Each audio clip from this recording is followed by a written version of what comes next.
Football was the only place that I felt I went to where I wasn't confused about who I was. And I think when you're struggling with your identity off the pitch, as soon as you're on the pitch, all that just kind of goes away. And it was that one space where I felt accepted, and it wasn't because of anything to do with my gender or my sexuality or who I was. It was just because I was appreciated for being a good player.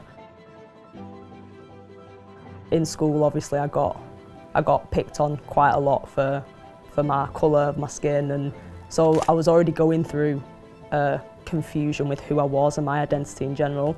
My sexuality and my gender didn't really come into it until the middle of secondary school, when I started questioning my sexuality. I came out fairly young, but even once I'd came out as gay, I still knew that something was missing.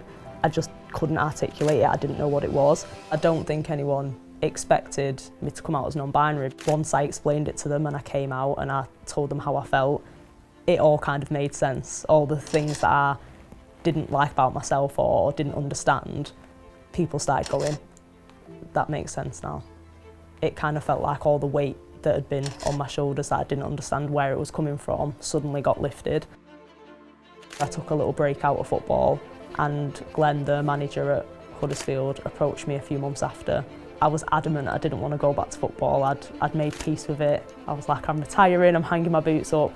But when it's been a part of your life and a part of your routine for 10 plus years, it's a hard thing to let go of. When I first went to Huddersfield, obviously I'd already came out as non-binary when I was at Brighouse, but changing the whole dynamic into a new team, I was nervous that it wouldn't be received as well, or because they weren't my friends already, that they wouldn't understand. Straight away there were teammates who approached me and said, like, you're a massive part of the team and we want you as part of it. What's going on? And I'm glad that I did have those conversations, because like I say, I was bottling a lot up and I wasn't sharing what was going on, whether it's you're on a pitch and someone says, oh, marker, or that type of language, you'd think it doesn't affect you. And there's of course bigger problems in the world, but from an individual perspective, those things still do get to me, whether you want to admit it or not. Winning the Football Blacklist Award was a massive moment for me personally, because I'd mentioned growing up being picked on for colour of my skin and then going through confusion with my gender and my sexuality. So to have an award that encompassed all of those things and recognised those things, it was massive.